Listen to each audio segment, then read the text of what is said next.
We're going to conclude today with some study. And when we thought about who might be willing to share some words of Torah with us, so many of the board members of Kavod are, not all of the board members of Kavod, but many board members of Kavod are friends from our time at the Hebrew Union College. And all of us over the years since then, even if we weren't your student in Los Angeles, we've had the opportunity to study Torah with Rabbi David Ellenson, Morenu, our amazing teacher, Rabbeinu, our amazing rabbi, Chavirenu, our amazing friend. And Jackie Ellenson, Rabbi Jackie Ellenson and Rabbi David Ellenson have been on the board of Kavod for about 25 years. So we're grateful to you for being part of our beautiful work, and we're grateful to you for being our teacher. And thank you for sharing some Torah with us today. And just unmute yourself, David. Thank you very, very much. I'm very, very appreciative to be here. Jonathan, thank you for all you were doing and for all your words. And certainly Ayala is one of the great, great gifts to the Jewish people. I could go here virtually with everyone on the call, Susan, Jay, Neil, Yoshi, Bob, so good to see all of you. And Danny, you were the teacher of all of us. So for that, I'm really very, very privileged to be here today. When Yoshi and Neil initially asked me to do this, I had really assumed I was going to teach something on tzedakah. That seemed to be the most appropriate topic for kavod, but I feel like so many of you, my heart is so very, very heavy right now as I contemplate all the events of the last few weeks. We woke up on October 7th, as I know all of you did, to a feeling of astonishment. One of my very, very, very closest friends, some of you may know, I served for a while as director of the Schusterman Center for Israel Studies at Brandeis University, where Neil Gold was my student. So that was really a particular joy. But the man I succeeded, who had actually asked me to succeed him, was Ilan Troen. Ilan had been for many years head of the graduate school at Ben Gurion University, and then Yehuda Reinhartz brought Ilan and Carol over to the United States, and Ilan really founded the Schusterman Center, and he is really one of the great scholars of Israel studies in the world. I woke up on Shabbat morning and immediately received a phone call that his daughter and son-in-law had been murdered at Kibbutz Cholit while they shielded their 16-year-old son, who miraculously survived. I presume it's a story known to many of you, and I know that all of us on this call, our hearts are broken as we consider the plight of our 1,500 Israeli sisters and brothers who were horribly murdered by Hamas on that day. Of course, in the weeks subsequent to that, we now have Israel responding to that event, and it is not my intention in the passage I'm about to teach to indicate what the military strategy or political strategy for Israel ought to be. I leave that to countless other commentators with more wisdom and insight into the situation than I possess. And I also acknowledge that there clearly is no easy solution to this problem. But as a result of all this, I decided to take one particular passage and its discussion, passage from Maimonides' Mishnah Torah, Hilchot Malachim, chapter 6, the 7th halacha, and to give you Rabbi Shlomo Goren's discussion of it. This is a halakha that I dealt with in an article about a year or two ago. It's in a book, Swimming Against the Current. It is entitled Rabbi Shlomo Goren and the Maimonidean Law of Siege. It was written in honor of my friend, Rabbi Chaim Seidlerfeller, and it deals with how Rabbi Goren, based on this passage in Hilchot Malachim, feels war ought to be conducted. I want to go through this passage with you, discuss very, very briefly. If any of you are genuinely interested in this, you can find the book, Swimming Against the Current, edited by Shaul Seidlerfeller and David Myers. And I can make my article available through Neil and Yoshi to all of you. But I just want to discuss aspects of it and then look very, very, very quickly at a passage from a discussion in 1938 between Mahatma Gandhi and Martin Buber. I suspect a number of you are familiar with this, but the key point that I want to make here is that self-defense is a Jewish value. The obligation that the Jewish people and its army have to defend the Jewish people is unquestionable, and certainly in a situation like this, the issue of how one conducts that war, though, is equally a matter of discussion in the tradition. I am sorry in terms of time that what I'll probably only be able to do is to present this text to you. This text screams out Darsheni Ke'ilu, as it were, Kivyachol, because it would be interesting, and maybe we'll have a minute, I don't know, I'll leave that up to Yoshi and Neil to discuss perhaps what some of the implications are. But with all of this said as a way of introduction, one last word. This was written in 1982 when the IDF, the Israel Defense Forces, were engaged in a war with Hezbollah in northern Lebanon. I'm sure all of us remember that from 40 years ago. And the question that was put before Rabbi Goren, who had been the chief chaplain of the IDF of Sahel, was, is it permitted to close Beirut off from all four sides? That is to say, when you engage in a siege, what is it that Jewish law states about how war needs to be conducted from a Jewish perspective in an ethical manner in this situation? I do not want to assert that the situation in Gaza today is identical to that in Beirut 40 years ago, but certainly there are significant overlaps. And it's interesting to see then how it is that Rabbi Goren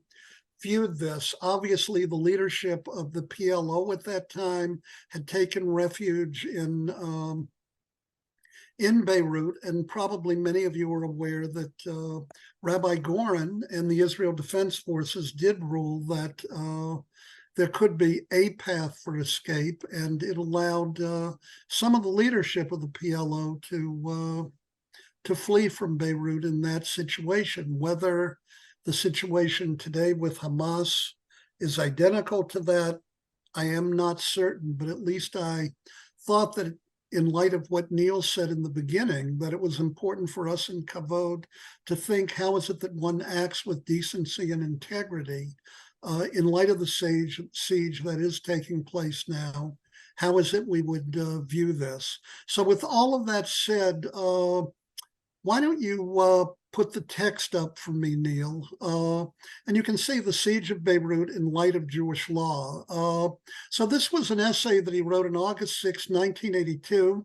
And I do want to indicate that there was a very famous rabbi, Shaul Yisraeli, who disagreed with the ruling that I'm about to cite in Rabbi Goren's name, namely Rabbi Yisraeli thought that the Maimonidean passage here did not apply to the siege on on Beirut. But let me read the passage. K'shetzarin al ir l'tovsa, when a siege is placed around a city to conquer it, ein mekifin ota me'arba ruchoteha, ela mishalosh ruchoteha. So Maimonides rules you cannot surround the city on all four sides, but rather only on three. Umenichin makom laboreach l'chol mishe yirtzeh lehimalet al nafsho. A place should be left for inhabitants to flee, and for all those who desire to escape with their lives, as it is written, and they besieged Midian as God had commanded Moses. And then according to the tradition in Sifrei, this passage in Numbers meant that when they besieged Midian, which was guilty of the worst atrocities against the Jewish people, nevertheless, a third side was left open.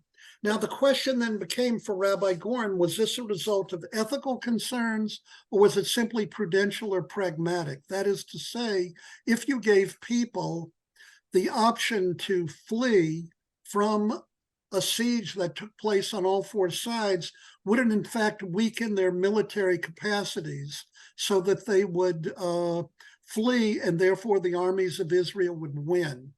What is interesting here is that for Rabbi Goren, he rejects the notion that it is a tactical concern. In other words, for Rabbi Goren, the issue here is not whether in fact it will more easily lead to an Israeli or a Jewish military victory. And I do want to also be clear, and here you have a difference between the modern and pre-modern ages in Judaism. Maimonides is writing this when the Jewish people have absolutely no military strength. Today, these decisions are made, and these texts, if one wants to apply them, are made when we have the army of the Israel Defense Forces. And thus, one might claim that these sources may not be as informative or as guiding as perhaps they might have been in a pre-modern period. But in any event, we have this here, and what's most interesting is that Rabbi Goren does maintain, and I discussed this at great length, that the notion here is that it is an ethical concern, a humanistic concern on the part of the tradition, namely that initially peace has to always be offered to an enemy, because peace, according to Rabbi Goren and according to many, many traditional midrashim, is the greatest of all Jewish values, but that in addition, humanistically, an opportunity should be given even to one's sworn enemies to have the opportunity to save their lives. And thus, Rabbi Goren writes, when the soldiers of the Jewish army besiege a city to capture it, they do not surround it on all four sides, but rather on three. They leave such room that any person who wishes to save his life can flee. And thus, according to the tradition, God commanded Moses to conduct the siege by encircling the enemy from three sides. And then, quoting the Sifrei in Parshat Matot, for the Torah demonstrates compassion even towards Israel's enemies, not to kill them, but rather to allow them to flee for their lives. Now, you can go up to the next page, Neil.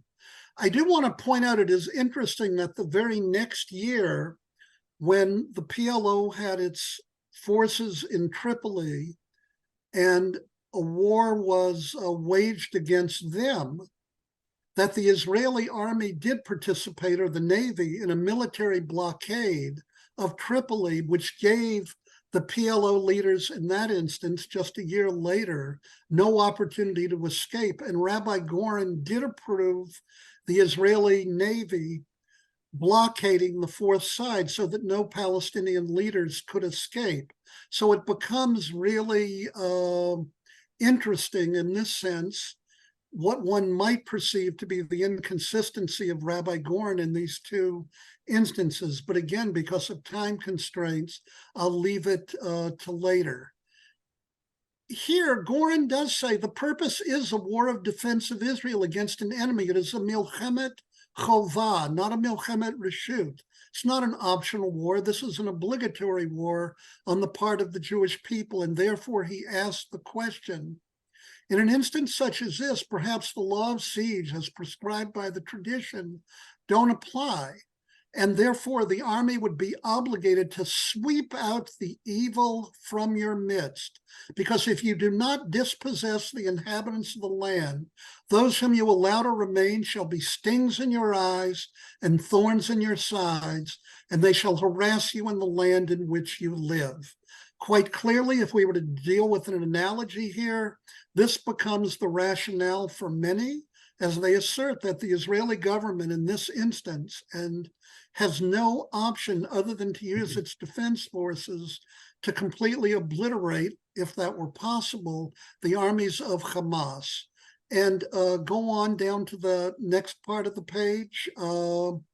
Rabbi Goren then observes that the war with Midian was not a war of conquest, but he observes that it was really a war of nakama, revenge against the enemies of Israel. And God indeed spoke to Moses saying, assail the Midianites and defeat them, for they assailed you by the trickery they practiced against you. So that this becomes, as it were, a holy war of vengeance. And thus Moses spoke to the people saying, let persons be picked out among you for a campaign, and let them fall upon Midian to wreak the Lord's vengeance on Midian. As if noting the switch from avenge the Israelite people to God's command to wreak the Lord's vengeance in Moses' instruction, the Sifrei states, and this is what Rabbi Goren quotes, you are not engaging in an act of vengeance for the sake of flesh and blood. Rather, you are avenging God, the one who spoke, Mishamar v'haya ha'olam. And Rashi says, for when one stands against Israel, it is as if one stands against the Holy One who is blessed. And Rabbi Yisraeli wanted to make the point that this was the case in the war in Beirut. Nevertheless, Rabbi Goren then held that it was unquestionably an ethical demand of the tradition to only hold a siege on three sides, and that cannot be compromised, he said. He said it is certain that the conditions that the sieges imposed on the city and its inhabitants can be severe. Jewish ethics permit that. Goren held that a Jewish army had a license to prevent the besieged from receiving military reinforcement. And in light of all we're reading now, Goren felt that the Israeli military had the right that could prevent any activities that would break or ease the siege, allowing supplies of food, water, ammunition. He doesn't mention fuel, but in light of our current situation, we might. In sum, the obligation to leave one side open during a siege allows for the possibility of movement in one direction only, from the place under siege and not into the city, not into the area of siege. As I read Rabbi Goren, who is much, much, much to the left of Rabbi Yisraeli, even he would not necessarily assert that the Israeli Defense Forces are wrong in not allowing aid to come into Gaza in this situation. I'm not certain he would say that, but it's at least one logical outcome of his teaching. And now let's just go to the last page, Neil. And thus, just one more little bit, he says in the end, I stand firmly by my previous position. There's no shadow of a doubt that Jewish law, as described by all the authorities, regards the obligation to leave a fourth side open during a siege, to allow the enemy the option to flee for his life. It was applicable in Operation Peace for Galilee and Lebanon. And it is forbidden to seal off a place of siege hermetically on all four sides. So with this, I want to just finish with a final thought. And again, I'm really sorry we don't have more time. In an exchange between Gandhi and Buber in 1938, Gandhi said the Jews of Germany should employ soul force as an appropriate form of nonviolent resistance to Nazi persecution of the Jews. And Buber, who of course did not even believe necessarily in the creation of a Jewish state and wanted a land of two peoples, he rejected this suggestion and contended that Gandhi simply did not grasp the enormity of the evil the Nazis embodied.